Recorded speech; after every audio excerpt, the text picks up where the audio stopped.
ύστερα τα λένε. Είναι εύκολη η απόφαση να ζούμε χωριστά, μα πώς να τη σηκώσουμε δυο άνθρωποι μετά? Τι γίνεται, πες μου τι γίνεται, τα βράδια όταν πέφτει μοναξιά? Βρέξε ουρανέ εγωισμό, να μην με δει που κλαίω, να μην με δει στο σπάτι. Καλημέρα, καλημέρα, τι κάνετε? Το ξεκίνησα λίγο σωστά, λίγο νυχτερινά, παρότι τώρα που μιλάμε είναι 11 παρατέταρτο περίπου. Καλημέρα λοιπόν, είναι ένα ακόμα κάτσε να στα πω, στη νέα του εποχή που πολλοί ακόμα δεν την έχω βρει αυτή την εποχή, αλλά προσπαθώ κι εγώ να το βάλω. Πόσο τε μπαίνει στη νέα του εποχή και δεν σας έλεγα εσάς βασικά στο blog ότι προσπαθεί να μπει στη νέα του εποχή και κόβει και αυτά που είχαμε. Έτσι και εγώ προσπαθώ να βάλω στη νέα του εποχή το κάτσε να στα πω και τελικά καταφέρνω να μην ανεβάζω καν βίντεο. Λοιπόν, τι κάνετε, είστε καλά? Εμείς εδώ πέρα μπαίνουμε σιγά σιγά σε ρυθμούς. Είδατε τηλεόραση αυτή την εβδομάδα? Ποια εβδομάδα δηλαδή? Τρίτη. Εννοώ τέλος πάντων χτες, αν είδατε τηλεόραση. Ξεκίνησε η Χριστίνα Λαμπύρη στο Ε. Εντάξει, η αισθητική είναι κάτι ανάμεσα σε alter και παλιό star. Εκείνο το ωραίο, το παλιακό, το 2001, ξέρω εγώ. Βέβαια, όλες αυτές οι άνεφlow εκπομπές και κανάλια, γιατί εντάξει, αν με ρωτάτε προσωπικά, η μόνη εκπομπή που περιμένω να δω στο είναι της Ελεονόρας Μελέτη. Κακά τα ψέματα, χωρίς όλες τις υπόλοιπες εκπομπές του ζούσαμε. Λοιπόν, και αυτό το λέω το πιστεύω πιο πολύ πεθαίνεις. Δεν λέω πως είναι ανάξιοι άνθρωποι που τις κάνουν, καμία σχέση. Αλλά εντάξει ρε παιδιά, χωρίς ένα πρωινό ενημερωτικό μαγκαζίνο με την Χριστίνα Λαμπύρη ή χωρίς πρωινό Σαββατοκύριακου με την Κατερίνα Καραβάτου, νομίζω ότι έχουμε ξαναζήσει. Ναι. Λοιπόν, όμως όλο αυτό θυμάστε κάτι παλιά, πολύ παλιά, που υπήρχαν πάρα πολλά κανάλια και όλοι βγάζανε ένα πανομοιότυπο πρόγραμμα. Δηλαδή έπρεπε να έχει πρωινό ενημερωτικό, με πρωινό ψυχαγωγικό, μεσημεριανό απέναντι στην τότε Τατιάνα, εκπομπή κοινωνική όπως ήταν η Θρασιά με το Κοιτάω Μπροστά.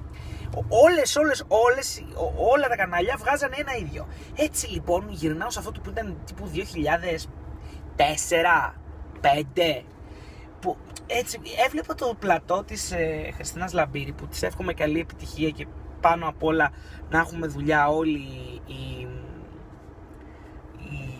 οι δημοσιογράφοι τέλος πάντων,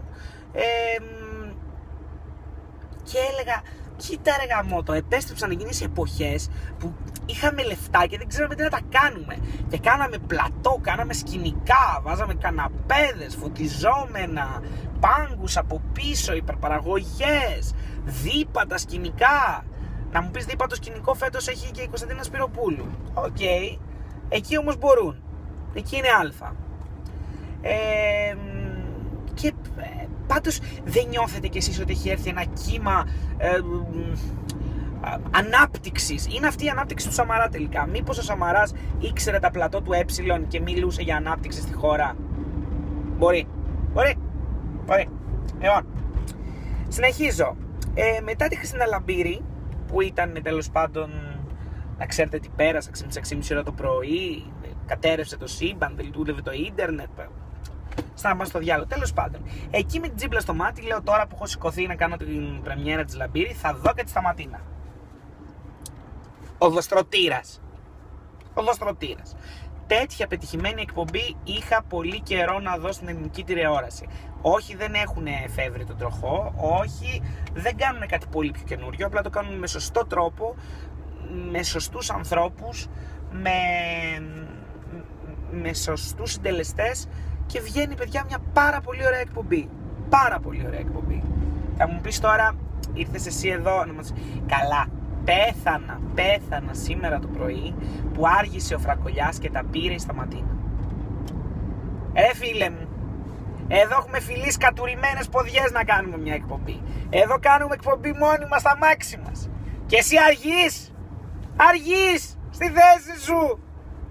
Τι περιβόητο, τι άλλο είχες να κάνεις σε 7 το πρωί και άργησες? Αλλά, κάτι φαντάζομαι. Αλλά πες μου τι είχες να κάνεις και άργησες. Πες μου τώρα.